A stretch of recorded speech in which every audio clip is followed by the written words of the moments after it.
Hello YouTube, and welcome to Macbeth Research. Now, if you're unfamiliar with the play Macbeth, I have a version here that me and my friends made for you, so please enjoy. When shall we three meet again? In thunder, in lightning, Or in rain? Come, you spirits that tend on mortal thoughts, unsex me here and fill me top to toe with the crown of direst cruelty. Is this a dagger I see before me? Handle toward my hand? I have been stabbed!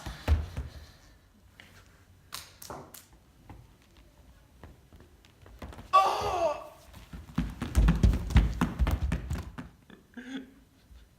my little chickens. What's done can never be undone.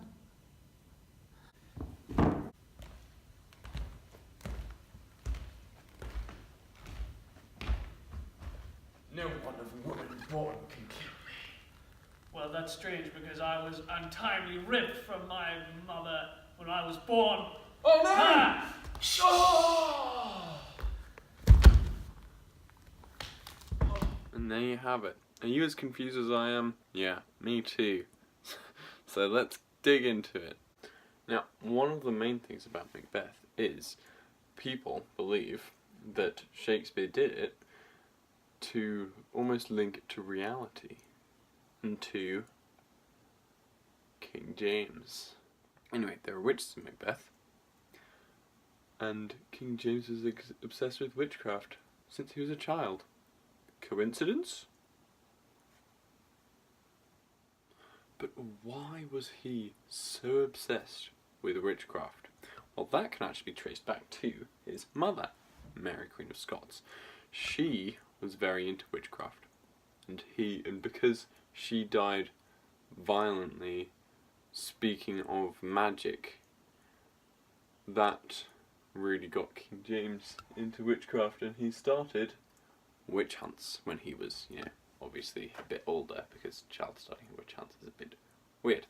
Anyway, the main connection with this guy and the play Macbeth is Banquo, or more specifically, Banquo's sons, because in the play Macbeth, it is prophesied to Banquo that he will lead on a line of kings, which is, goes back to him.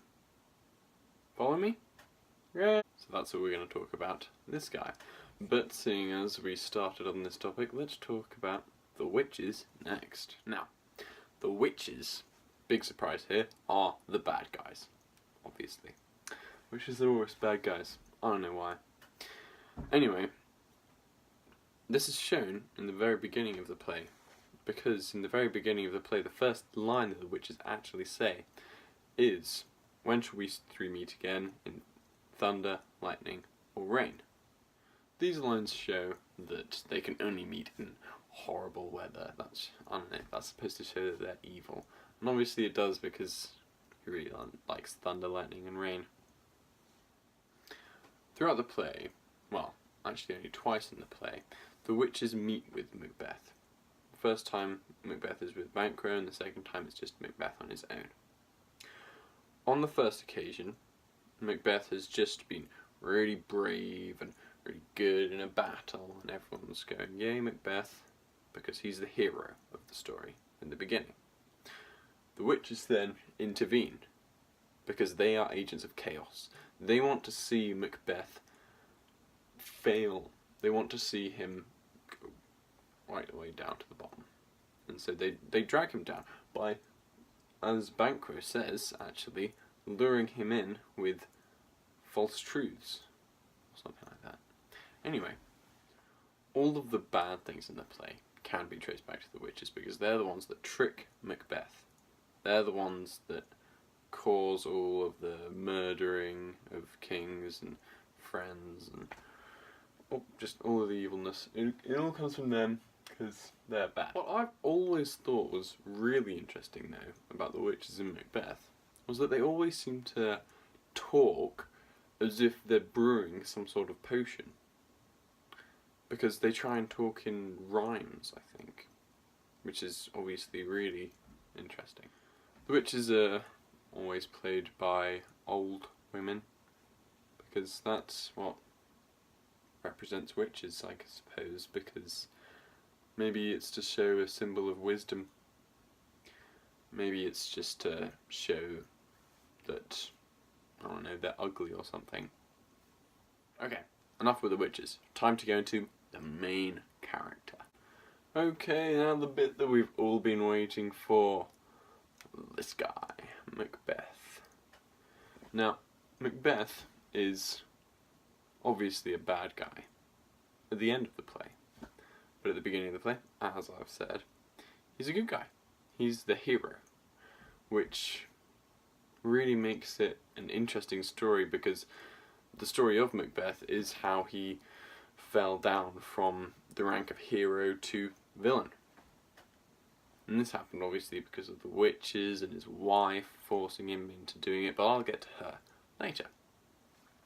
So, I'm not sure if you're familiar with the entire play of Macbeth, but basically he kills a lot of people in a battle, which makes him become Thane of Cornwall.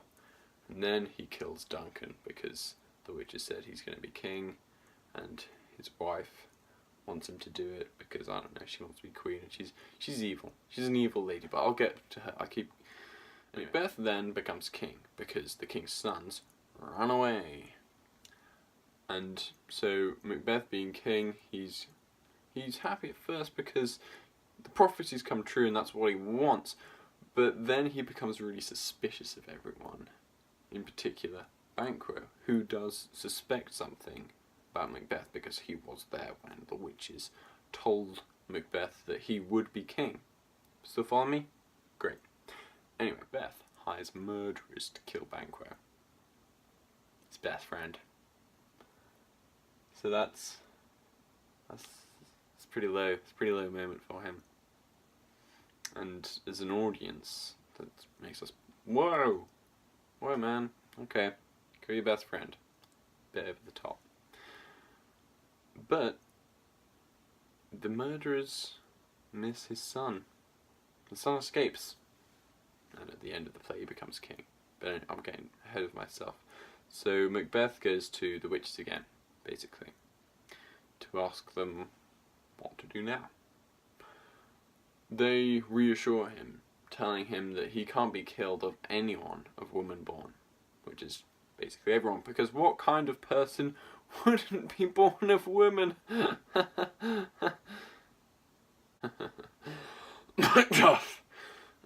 Anyway, the witches also tell him that he won't be harmed and nothing will go wrong for him until Burnham Wood comes to Dunsinane, which is the name of a castle. Burnham Wood is obviously the name of a wood. Then Macduff finds out that his family's been murdered by yours truly. Well, not me. Him. Well, it wasn't me. Anyway, Macduff's family being murdered. He's angry. He's starting to lead a revolution. That's just why Macbeth had his family murdered. Anyway, so he's leading a revolution, and he's like, you know what? Let's get him. Let's go get Macbeth. So he gets his forces. They march off, but they realise that they're going to be spotted and shot down by Macbeth's archers, or whatever he has, probably the archers.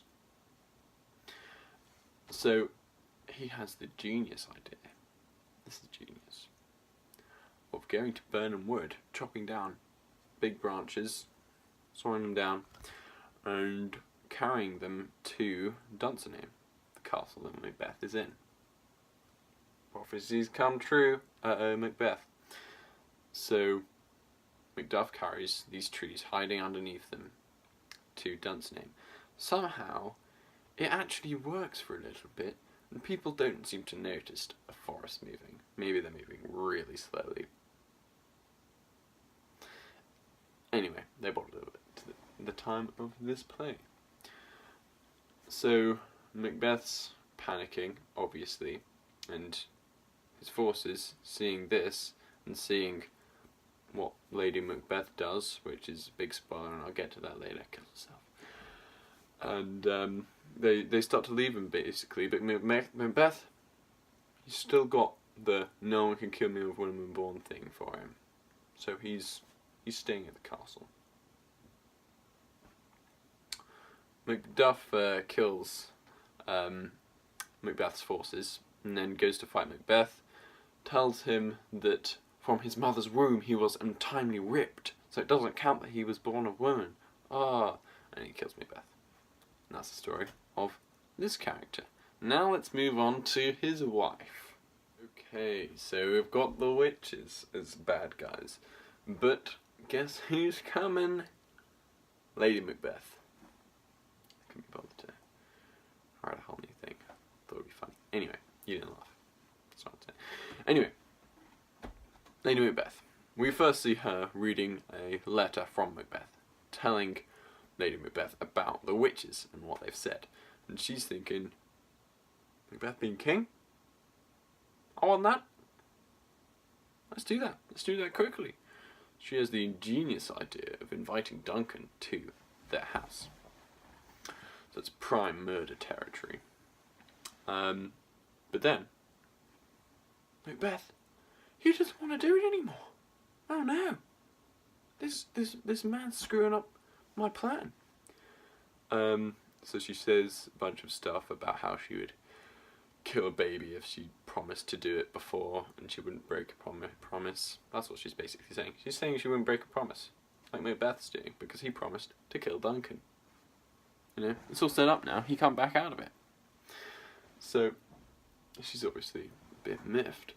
She persuades him with her ways to go along with it again. So Macbeth goes, kills Duncan, brings the dagger back with all the blood, and she's really cross with him. She has to go and take the blood off his hands and smear it on the guards to frame them, you know. And she leaves the knife there as well. Charming lady, obviously. Then everyone wakes up because people find out Duncan's dead. It's not good. And everyone freaks out, and she freaks out with them because she's a good actor.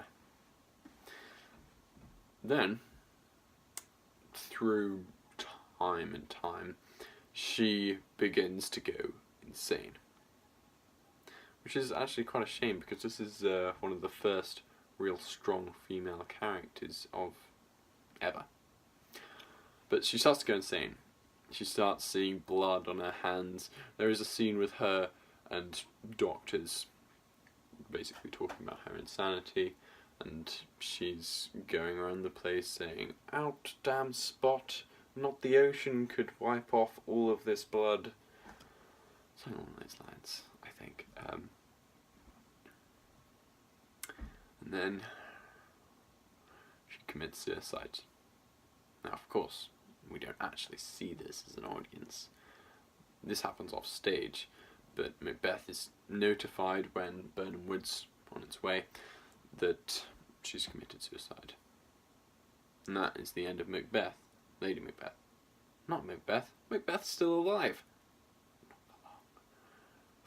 So, Lady Macbeth, evil. That's what I've got to say about her. Just a bad person.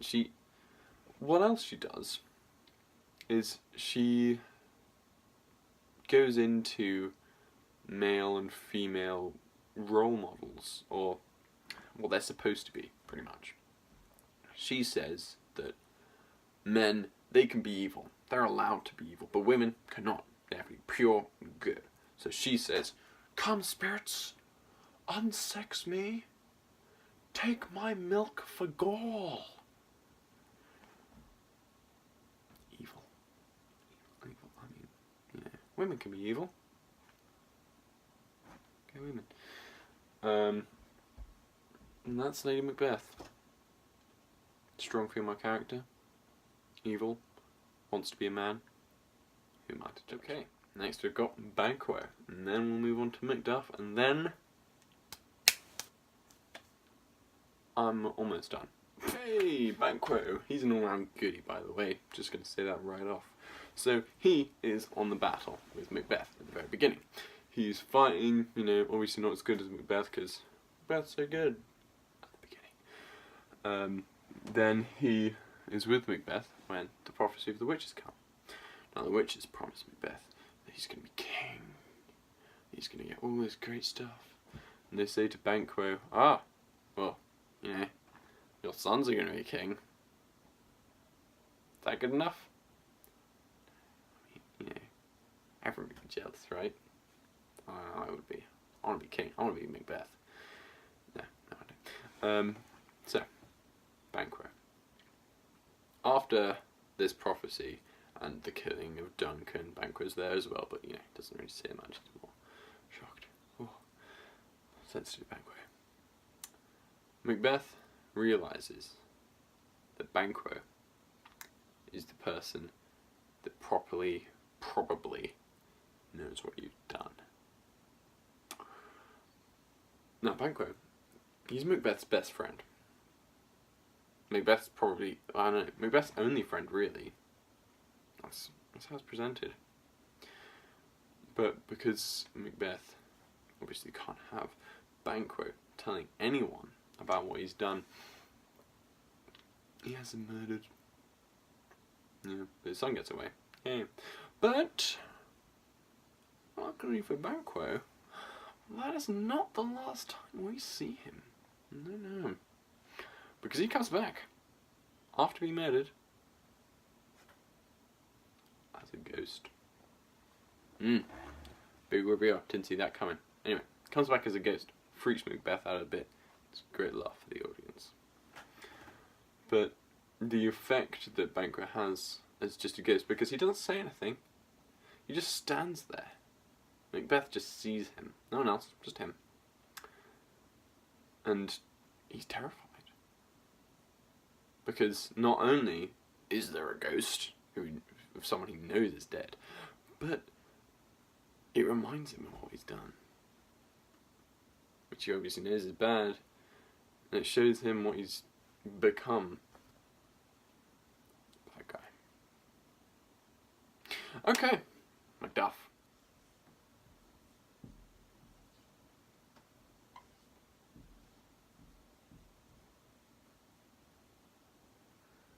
One F's too.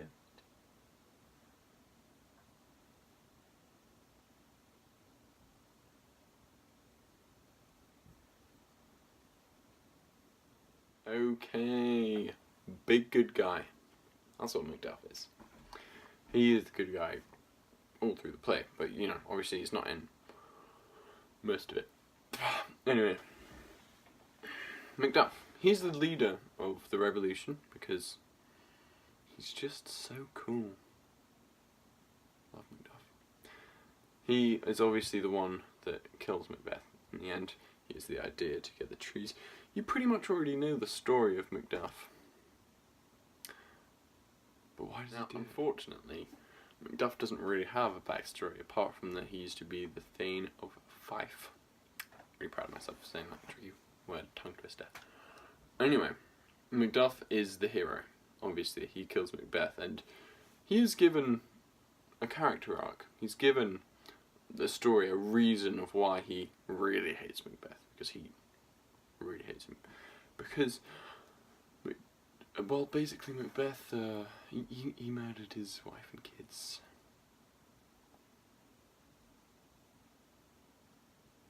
Just gonna let that sink in.